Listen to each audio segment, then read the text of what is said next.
Trade Secrets is brought to you by Reuter Ware, business attorneys for business success, and by the Judd S. Alexander Foundation, supporting quality of life and economic development in Marathon County.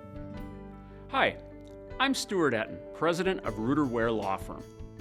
Without businesses, communities would not thrive. And without communities, businesses wouldn't, have a place to do business. At Reuter Ware Law Firm, we've been providing counsel to Wisconsin business leaders and been a big part of our community for generations. So you could say we know a little bit about what it takes for the two to work together. That's why we're honored to present Trade Secrets here on WisconsinEye. It's a new series that shares candid conversations between successful Wisconsin business leaders and lets you, the audience, in on what it takes to cultivate both business and community in our great state. From Reuter Ware, thanks for watching and enjoy the show. One CEO travels to a company to meet another CEO and gets a tour. They talk business, challenges, share stories. Then the host CEO travels to another company, meets the new CEO, gets the tour. They talk business, challenges, share stories. Then we do it all over again. You get the picture. A chain of CEOs traveling around the state, meeting each other, talking business, sharing stories. That's Trade Secrets, CEO to CEO.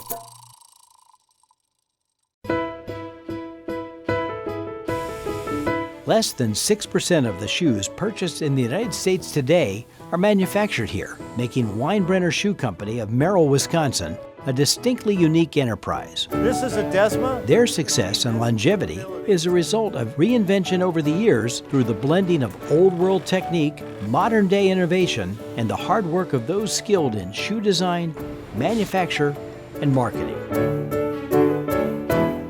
Albert Weinbrenner began as an apprentice cobbler under his father at the age of 13, and at 27 opened a business with partner Joseph Pfeiffer, repairing and selling boots and shoes out of a storefront at 140 West Water Street in Milwaukee. They later purchased the Knoll Shoe Company, making it possible for them to design and manufacture their own line of shoes and boots. Their firm was called the Albert H. Weinbrenner Shoe Company, and by 1916, they were producing thousands of shoes each day. Seeing a market in what he termed jobber shoes, Albert began designing boots based on occupation and introduced the Thorogood brand. One of their first boots in this market was for those in the new trade of telephone line installation. Known as Style 804-4254, these boots allowed workers to climb the new telephone poles going up all over the country. And this job-fitted design strategy continues today. Over the years, Weinbrenner's shoe selection continued to diversify, resulting in the company adding manufacturing space in Marshfield, Wisconsin, and in 1936 a factory in Merrill, which is today's corporate headquarters. As Weinbrenner grew, they were able to leverage several innovations into their line of work boots. Most notably, the idea of incorporating a safety toe, which over the years has prevented countless injuries. Today, under the leadership of Pat Miner, Weinbrenner Shoe Company continues to manufacture shoes in Wisconsin. To do so has meant expanding the Thorogood brand, as well as developing new brands for developing markets. A notable offering is Weinbrenner's 1892 collection, a celebration of handcrafted footwear designed for a growing lifestyle market.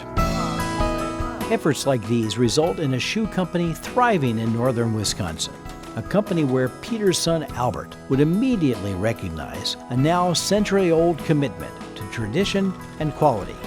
Yet he'd be dazzled by changes in skills, technique, and function.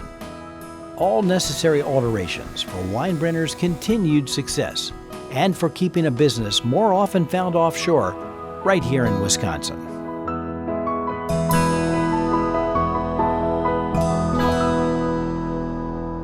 Hello, I'm Jim McIntyre, CEO of Greenheck Group. The last time we met, I was with Jim Kotek and we were touring Greenheck Fan Corporation in Schofield, Wisconsin. Today it's my pleasure to be here in Merrill, Wisconsin, where we get to tour Weinbrenner Shoe Company. Please join me and let's meet Pat, the CEO of Weinbrenner Shoe Company. Hey, Jim. Hi, Pat. Welcome to Weinbrenner Shoe Company. Well, thank you for the invitation. I'm really pleased to be here today. Well, it's our pleasure to have you, especially given your role and who you are. I really appreciate you coming. Oh, it's just a delight to be here. What do you say we go take a look at how we make shoes? That'd be great. Thank you, Pat.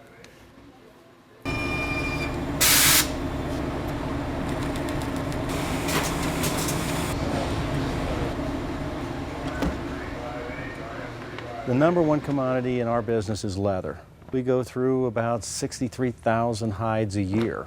Well, do you get that all from the U.S. or does some of that get imported? Well, yeah. In fact, we use local people here, such as Seidel in Milwaukee, and we use them to tan most of our leather. They're our biggest supplier. The biggest thing about leather is it's a commodity. So the very first step we do is we have to inspect every hide that comes through here. I've laid out some hides, as you see here. Quality is job one here at Weinbrenner Shoe Company. And all the leather has to be pretty much matched up within tolerances of each other. Coloring can be a big change. Just like your skin on your body, each hide takes its own processes to make its own color. And it's a very difficult process that we have to maintain, and the consistency that we have to maintain. So we're really looking for as much purity in the hide, clean markings on the hide. There's always going to be some, which you're going to have. Sure. First of all, we're looking, as you see, the darker areas and the lighter areas. This is an oil that's placed into the leather. And that's how it's tanned, with these oils, and it's tumbled, and we're looking for this pull-up. And then we go through the leather and we're looking for damaged parts, such as this, where you see this scrape that came across. Well, that's where the cow actually rubbed up against a fence or a barbed wire or something. They don't mind us putting it in the inside quarter of the shoe. Right. But they definitely don't want that right in the central area where they're going to actually show the shoes off and their pants aren't going to be covering. These are the things we're looking for, all these marks, and where can we cut them? When we take the hide, every hide is inspected either by one of the vice presidents or by our leather experts, and we have to be able to cut at least 90% of this hide. So 90% of each piece will go into some part of the shoe or boot at the end of the process. One way or another. It'll either go in the vamp, the quarters on the side, the back straps in the back. It's going to go somewhere. So you must have a pretty good idea when you take a piece of leather like this, how you're going to use the whole piece to maximize that process. Absolutely, and that's the skill level that we have to have with our cutters, which is the next place we'll go to. Well, Jim, we've inspected the leather. Now let's see how we cut it. This is old school cutting. These machines that you see here, these clicker machines, are probably from the 1970s, okay? And we keep them going. Some of these machines in this industry are quite old, but they work quite well. It takes quite a long time for the cutters to really know how to place that cutting die that she's got, especially with the piece that she's got. That's called the vamp die. And the vamp die is what you see and what everybody else sees right as you look down at your shoe, okay? That's got to have the cleanest space on the leather. So she has to manipulate to make sure that this leather, she's getting the best cuts and efficiencies, because you see, there's not a lot of this left. I told you 90%. She's cutting at a 90% rate of efficiency, trying to get as much utilization out of that hide as she can. Yeah, this is such a craft position here. How do you go through the training process to get people knowledgeable about that? Well, we have some people that have been cutting for close to 30 years.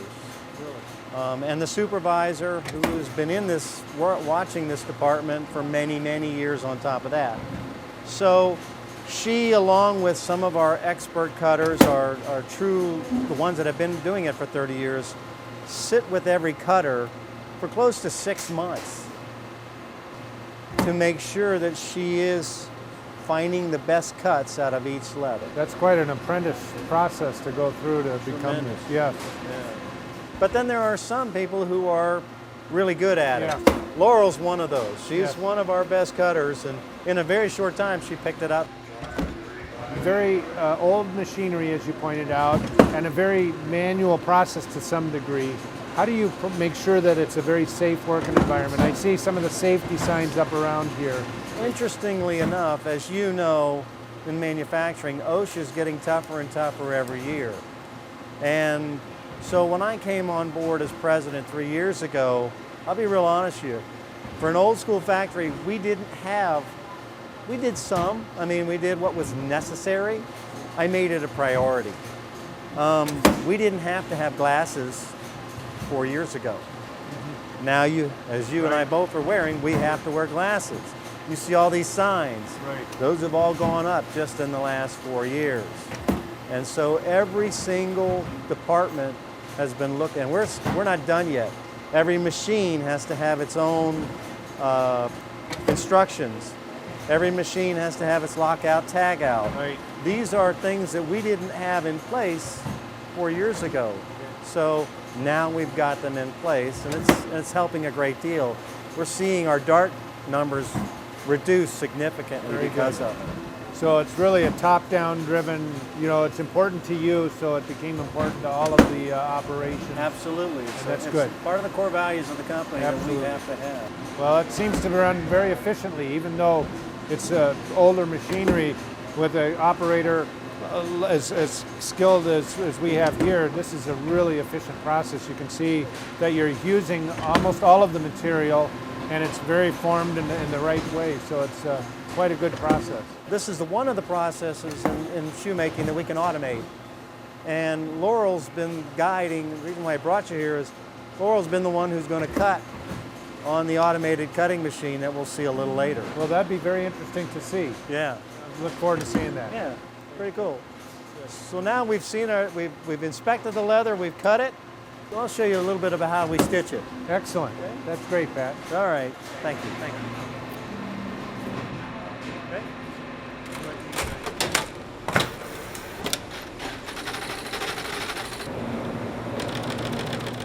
So, Pat, what is the most difficult part of the manufacturing process that you uncover? In footwear today, as I told you, you have to use all your senses. The hardest thing is finding skilled workers who know how to sew.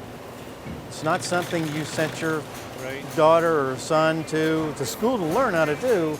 So few people know how to sew. It's very difficult. We have to use outside contractors for most of our stitching of our leathers. In here you see them stitching booties, which is a waterproof boot that goes inside waterproof shoes. And finding women and men, because we do have men that do this, having that capability is very difficult. We use outside contractors in St. Nasium, in Wausau, and even Chicago. And a lot of times we find those people within cultures. For example, in Wausau you have the Hmongs, that Asian culture. They still look at stitching as a viable source of income. St. Nasium, it's just a bunch of women that sit around and sew. In Chicago, you have the Hispanics and even the Russians, the Baltic countries, still value that type of work, skilled work, as a viable way of making an income. So you outsource most of the stitching for the footwear that you have. Correct. All of that outsource is done here in the U.S. and likely here in the Midwestern. Correct. On all of our American-made shoes, all of the outsourcing is done to as local as we can possibly find it. Interesting. So now that we've seen them stitch, let's just go see how they put the shoes together in the bottoming room. Okay, thanks, Pat. What part of the process are we seeing right here now? We're in the bottoming room. The bottoming is basically where we actually take the form of the shoe, which is called the last, and we wrap it around the upper, which is back to our leather that we were just cutting and sewing, okay? This is the last and this is the midsole. And this last and midsole form the shape of your foot. And so what he's doing, he's molding the back part molding of that right to the last, and then it goes into the sole laying, which is the next process that we do this. This is a postal shoe, United States Postal Service, so it has to be made in the United States, and that's what he's doing. So the Postal Service will purchase these boots or shoes on behalf of their employees, and the employees will then acquire them. It's part of their contract. You have the same kind of relationship with, I saw, fire departments. Fire departments, police, Military, we have a very large military contract that we hold for the Air Force. This is occupational footwear at its best. I noticed that on your website, the quality and the safety issues related to the manufacturing of those boots is so critical. In fact, there was some commentary on your website about how they saved the foot and feet of various fire departments and other personnel because they're so well made. So it's not just made in the USA, it's the quality of workmanship that you're able to provide for that really is a differentiator for your company here. Anytime you get into making contracted footwear, most of those are some very serious occupational individuals. In other words, firemen, for example, that boot has to be able to withstand 500 degrees, okay? Yeah. So that boot is tested, retested annually.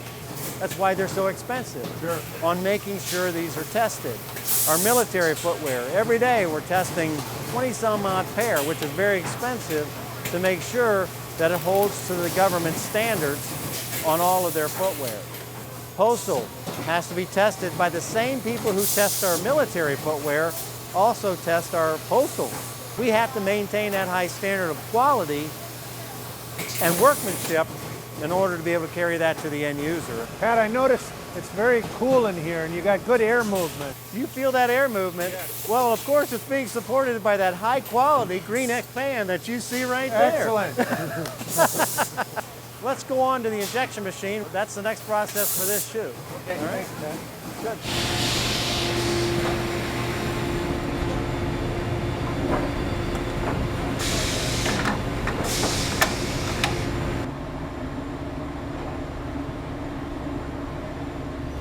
Well, Pat, compared to the rest of the operation, this looks highly automated, very, very interesting process.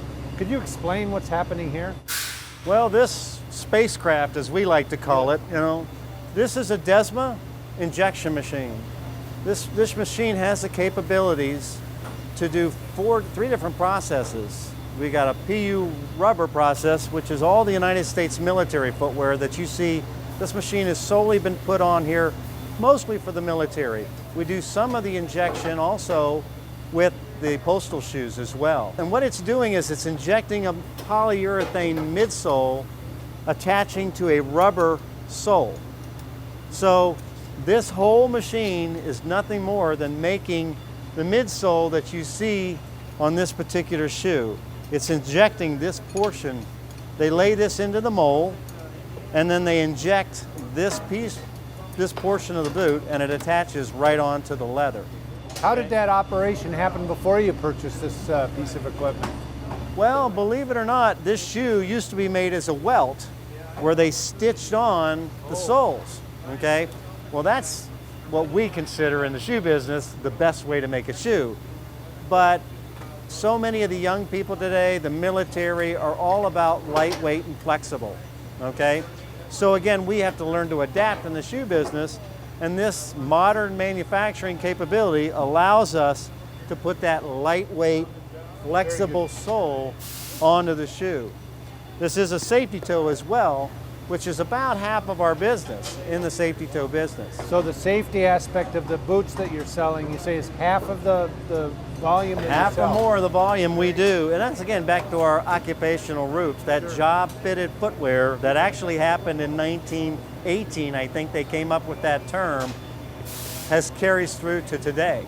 Like the steel-toed shoes that many manufacturers, like our organization, will require our workers to have, that's the kind of process that you're making in the quality shoes that you Absolutely, and it's all about the technical nature. Even a safety toe has to go through every sort of rigid testing to manufacture. And every single safety toe we get in here, we inspect it, we measure it to make sure it's going to be able to pass the standard. So Pat, I understand moving to this new technology really advances some of the manufacturing process. What's the biggest challenge that you've faced when you've implemented a machine like this compared to some of the other manufacturing processes that you've had? Notice the open nature of our factory. We didn't have air conditioning, okay? So these walls that you see were put up strictly for this machine. It has to be cooled to a certain constant temperature, okay? This machine is so detailed, it took us 2 years from footprint to actually placing the machine in processes. This machine is also, it's not, in today's world, it's not just the machine itself and the rotation that it can do. It also is connected back to Germany, where this machine was actually created. And if there's a problem, they can go online and talk to this machine and find out exactly what the problem is. Really? That's So that's quite how advanced it fascinating. is. This machine is also state-of-the-art because it can do multiple colors and multiple processes at the same time.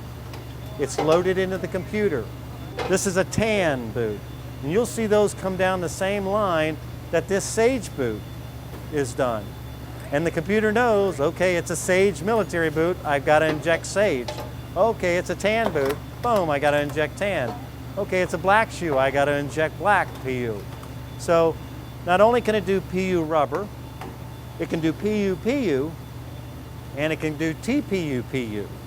And we can make colors. We actually make on some of our welted footwear that we use out there where we have to stitch the sole on, we can put multiple colors here in our injection machines and create fashionable looks. Sure, for people. interesting. I imagine with this machine that the skill set that you need now to operate this machine and to run the machine very different than some of the machinery that we saw in advance, and even to operate the actual equipment itself. Is it a more skilled employee that you're looking for? They have to be technically skilled in computer operation, which is, or at least excited about learning that type of operation. So you see that now has to be put in. It used to be just the mechanics of the item that you see earlier, but the machines today are so computer controlled, they have to be willing to get involved. It takes, again, about, like the cutters, it takes about 6 months for an operator to get fully skilled at this machine. This machine has to crank out, has to be able to rotate. Right now it's rotating at 24 seconds. And we've had this machine now for not quite a year in place and working. By the end of that year, it's got to be cranked up to 18 seconds rotation in order to maximize the production out of this machine. Well, we found the same thing in our organization. As we've brought more computers in that are helping assist to operate the machinery, that skill set is so critical for the future employee. They need to be knowledgeable about that so that they can come prepared to operate both the manufacturing equipment and the computer equipment, which is a more exciting job in many ways. Sure. So now after we inject the shoe, we clean it up and quality control gets a hold of it and takes a look at it, okay? And probably the best process, you'll get to see how it's boxed. Excellent. All right. I look forward to seeing that, Pat. Good.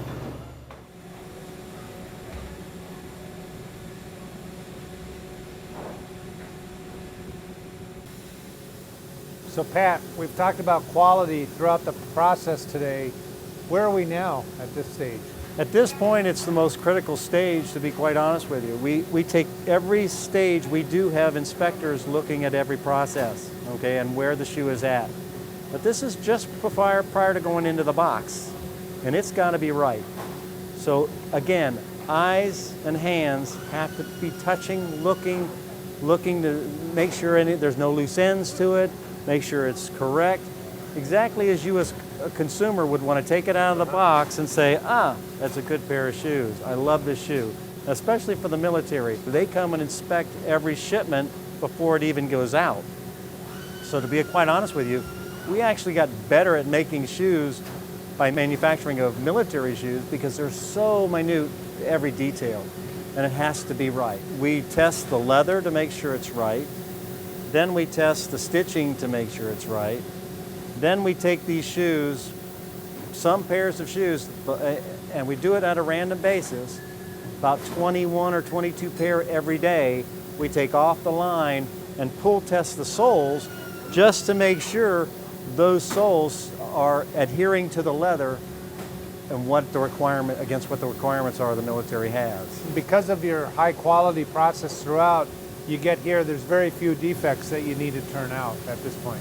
Yes, this is where the one part about our company is we're proud of the fact that we have less than 0.5% defect rate. Part of that, though, is if we do see something, a lot of it can be repaired.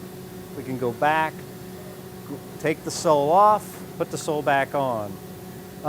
In that respect, some of these things that get too far, we lost money doing it, but it's not much. Yeah, well, that's like any other company that's out there. Something always seems to go wrong once in a while, and you got to accept those issues. But that whole focus on quality, I was impressed throughout the whole operation, and here it's just that final look-see that we have experienced people looking at the quality of shoes. It's very impressive. Thank you very much. But as you see, it's not a big automated process. We can't replace these ladies' eyes and hands. Right. They're like the consumer at the end. They're going to look at that, and I imagine with their experience, they've looked at it even more acutely than a consumer would with their Absolutely. experience. Yep. Yeah. You're very lucky to have them on board. Thank you. We're proud of them. Yeah. They're great people.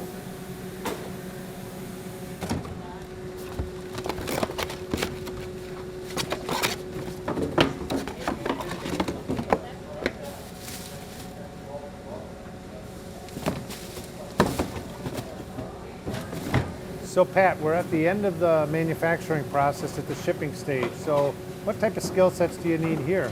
Well, I have to tell you, just watch what this lady can do. Raquel's been at this for quite some time, and she can box a pair of shoes in 13.7 seconds. This is the same shoe that you saw early on in the process where we were molded. You saw injection machines, which is exactly how this particular sole is done. And now here she is actually boxing this and preparing this for shipment. So even at this stage, it still requires eyes and hands in the shoemaking process. It's not automated in any process, but I don't know if we can invent a machine that's as good as she is getting this particular shoe into the box. You bet.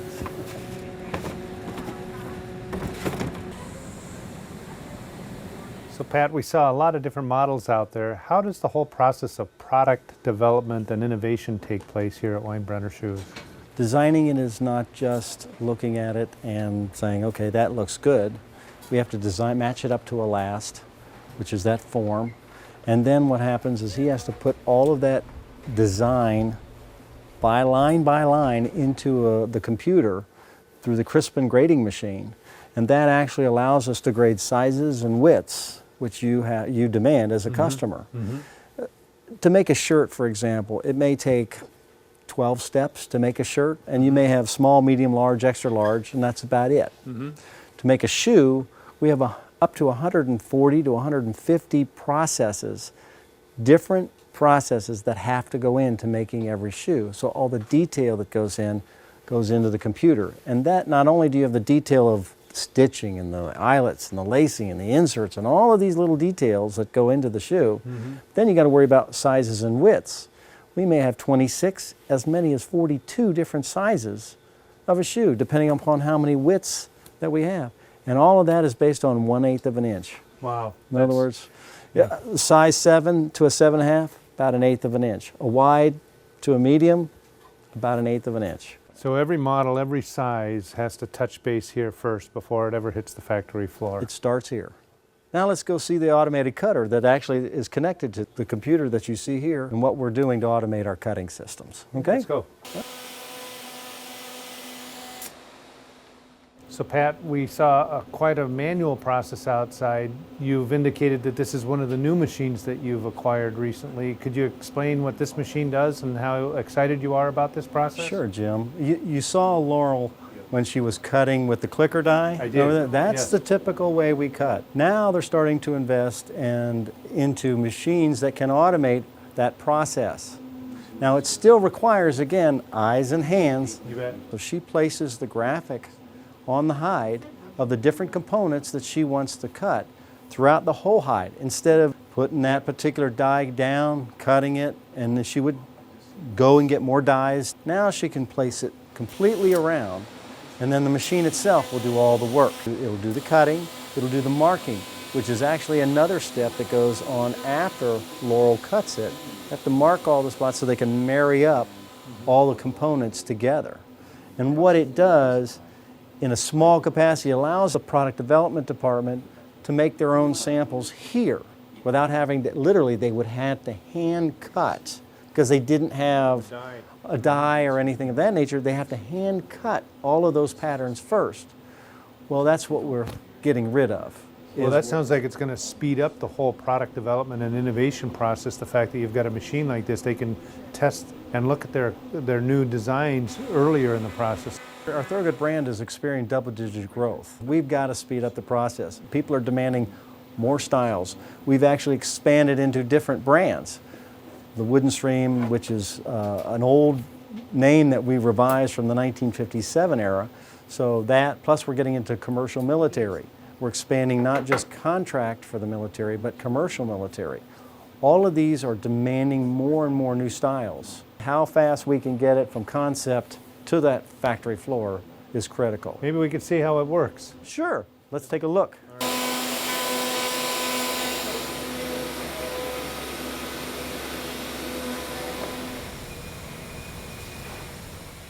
So Pat, why Merrill, Wisconsin? Everybody asks that question and they go, how'd you get here in such a small town? Back in the Depression, a lot of these small towns were coming down to the big cities and trying to entice factories to start operations up in their towns for jobs and economic reasons. Well, they came down, convinced the Weinbrenners to start actually a factory. The first one was actually in 1935 in Marshfield. That factory actually exists to this day, and still we do all of our welted program there. Interesting. In fact, usually the pictures of our factory are really the Marshfield factory because it's such a brick and mortar historical spot. In fact, it's on the Historical Society. Then in 1936, they actually opened up the Merrill factory. Pat, employees and employee empowerment is so important. Where do you get the employees that are your workforce today, both here in Merrill and in Marshfield? Well, that is always kind of one of our problems. When we speak to the local high school kids, college kids growing up, we need technology and their training to focus on that at every level of manufacturing. Whether it's coordination with stitching a machine today that can be computerized, or whether it's the cutting machines that we're using, the modern cutting machines that we have, or the big injection machines that require technological knowledge on how to work with computers. So that's the key. And the other part is communication. You have to be able to read and write. And believe it or not, today, that's a challenge for some people. So it's an important skill that we have to be able to communicate, because you have to be able to communicate to these computers that we all have today. So communication is key. Yeah, we have some of the similar issues with our advanced manufacturing facilities at Greenheck, working with the North Central Technical School and getting some of those employees trained so that they're learning early on how to operate this advanced equipment. It's changing, it's evolving, and I can see that here in your operation too, with the investments that you've made in some of the equipment, that it's an advanced it's continuing the advanced manufacturing process, and that skill set's important. What is some of the advice that you would give to some of the students in high school or in the technical schools as you think about that? What advice would you have for them today? You know, you can be involved with technology. Every kid has a phone, every kid has a computer, all of that, and that's important. It is critical that they are tech savvy. At the same time, communication, we have to value communication, conversation. Put down the phone, go talk to somebody. Put down the phone, get out from under the computer, go ask the question. Communicating, because they're customers. They're constantly emailing us and communicating with us now today. More so than ever are we dealing with our customers because of the internet, the growth. Half of our business is now coming off of internet sales from our customers that we have to drop ship their shoes for.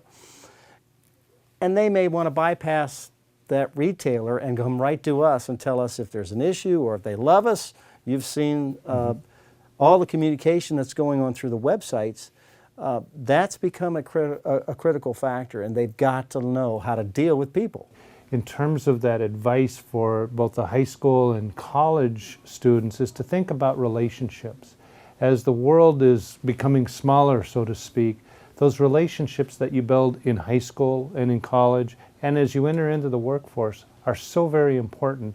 Many times, it's the friends that you have that give you the advice to follow up a career, or to join you in a certain company. And I think that's really important to think about the relationships that you have with your professors, your fellow students, and those mentors that you have in the work environment today. So I think relationship building and communications are really critical issues and subjects that you don't necessarily learn in school today. Mm-hmm. Back to the company, can you talk a little bit about the breadth of product offerings and some of the unique relationships that you have with the customers in the programs that you sell today? Well, everybody primarily sees us as an American-made shoe factory. That's what they like about us. Today, that tugs at people's hearts. Even my kids are starting to say, you know, USA product, you've really kind of brought my eyes to it. They're starting to ask. Mm-hmm. So what we're most proud of and what people like about us is we're, first of all, USA planted. It's getting harder and harder to get the components made in the USA, but we strive, that is our biggest effort, is to maintain as much as we can financially in the United States. So we see a lot of that growth happening, and that's becoming lifestyle now. It's that jean guy who's wearing his jeans is now wearing a work boot. Mm-hmm. So you see a lot of that happening, and it's the quality that they're wanting. Even you go to Japan, Korea, they want made in the USA put on that particular item, and they're willing to pay for it, which is, God bless them, they're willing to do. You bet. And then that kind of carries over in some of our offshore product as well. Developing the offshore product at the same quality that we have for Made in the USA is crucial to our business. And what are some of the relationships that you have with the U.S. Army and Fire Department and Police Department? Can you speak to that, Pat? As a company, our heritage is occupational footwear. This company made, actually, in 1938, one of the first safety toe products on the market in footwear. So we have always kind of been an occupational company from that point on. Today we do a lot of work boots, we do a lot of fire footwear, we do a lot of police, security footwear, and we do the military. United States military is a crucial part of it. And that becomes a complexity because here you have these police and fire, the cities, their money comes and goes. You have to plan that business. The military at one time was 18,000 pair a month for us, dropped to 3,200 pair a month. Now it's coming back to what they're saying. They're telling us because of Afghanistan, they're going to be cranking back up again. So those create the challenges that we have, and with these contracts create challenges in them themselves, because when they want them right now. Mm-hmm. Yeah, our business is interesting because we actually don't manufacture anything until that customer orders that product. And then we have a configured to manufacture process that we pride ourselves on in getting that product out in as quickly as 24 hours, but typically 5 or 10 or 15 days. How do you manufacture, how do you forecast the number of shoes or boots that you're going to manufacture in a year? How does that work in your operation? Well, fortunately, we've been around that 123-year period. Yes. And today we even manufacture shoes that we developed back in 1942. They are still ongoing sustainable styles for us. So with that, we're able to forecast of what we did last year, the year before. We have a lot of history on a lot of these. So we have to have that forecasting done annually and semi-annually so that we can maintain a consistent flow. What is our flow going to be through the factory? We have to know what that is. Now, what the variables are that get thrown in is these contracts. Is the military up? Is the military down? Is the fire boot business, do they have a lot of money to spend? Do they not have a lot of money to spend? And then our work boot business, though, is pretty consistent. And yes, the fall is probably where we sell the most of our boots, mm-hmm. but we have to manufacture up to that point and continue to manufacture after that. You have no inventory, essentially, other than raw parts. Right. For us, we maintain anywhere from 250 to almost 300,000 pair in our two warehouses at any one time, because we have to be able to, sizes and widths that we talked about, have to be there when the customer needs it. I imagine some of those shoes that you made in 1942, you're not warehousing those since 1942, no. are you? You know, it's funny, that shoe, a particular shoe, is quite famous now. It's starting to grab hold in Europe and things of that, and they call it the roofer boot, and it actually was designed as a roofer shoe. So that, and has 2 layers to it, it's lace to toe. But the only thing about that, the only thing that's changed about that boot is the sole. And it's not because we've changed the sole, it's because the manufacturers have gone out of business who made the original soles. Yes. Well, that's interesting that you're making still a shoe that was originally designed then with little change since 1942 that you're still selling to the consumer today. And now they want it in all sorts of colors, which is, that's where we have to adapt. That's fascinating to me that that is out there. So Pat, as a leader of the company, of an employee-owned operation, that's got to be quite gratifying. What's your vision for the company over the next 5 to 10 years in the short term as you think about where the company might be going and some of the needs and challenges that future might have for you? The biggest thing is, first of all, we have to worry about the leather market. That's a commodity. It's a natural substance. We worry about what our supplies are going to be of that substance. It's funny, you talk about leather, for example. We have to make sure that we have a leather supply made in the USA because people want to see that in our shoes. Mm-hmm. People don't realize what a commodity it really is. The challenge is you see how detailed our footwear is, that 140 processes. So finding enough people to be able to do those processes, and can we automate some of those processes? Mm-hmm. You know, when you deal with a lot of metals and pieces of that, which are easier, you can have a cutting machine or a folding machine put it in place.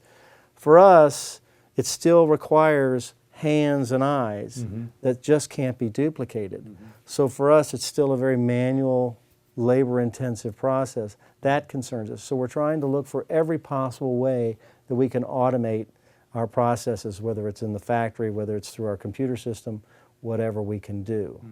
Well, it's impressive. I was very impressed with the walk around we had on the manufacturing floor. Well, Pat, what a company with rich history, and I can tell you're very passionate about it, and I could see that with the employees on the work floor. They're very, very passionate about the role that they have.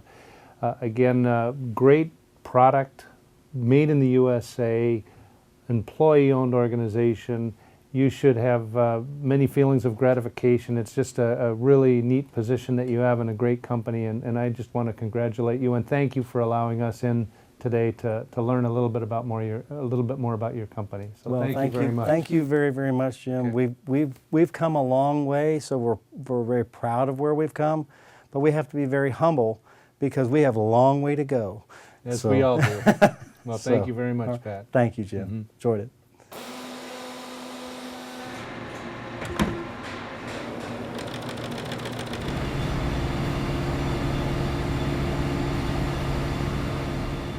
Well, what a great experience that was, visiting Weinbrenner Shoes, 123 years of great Wisconsin heritage. And stay tuned for Pat's visit to the next great Wisconsin company.